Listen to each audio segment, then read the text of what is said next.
रात्रीच्या जेवणात झटकीपट होणारा हा आज वाटाणे भात पाहूयात. तर इथे मी वाटाणे सोलून घेतला, फ्रेश मटारे वाटण करून घेतलं आहे, 1 वाटी तांदूळ घेतला आहे. अगोदर आपण कुकरमध्ये 2 ते 3 चमचे तेल घालून हा वाटलेला मसाला घालायचा आहे. त्याचबरोबर त्यामध्ये वाटाणा घालून व्यवस्थित परतून घ्यायचा आहे. मग तांदूळ घालून तांदूळही छान परतून घ्यायचा आहे. चवीनुसार मीठ घालायचं आहे. आपला जो बिर्याणी मसाला आहे ते 2 चमचे घालायचा आहे. गरजेनुसार पाणी घालून 2 ते 3 शिट्ट्यामध्ये हा भात तयार होतो. अगदी झटकेपट होतो. ह्याची फुल रेसिपी मी व्हिडिओमध्ये टाकलेली आहे, ते नक्कीच आपल्या चॅनलला व्हिजिट करा.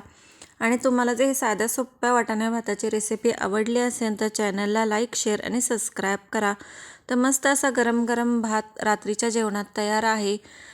त्याचबरोबर भेंडीची भाजी आणि चपाती. तर कसा वाटला तुम्हाला हा साधा सोपा मेनू नक्की कमेंटद्वारे कळवा.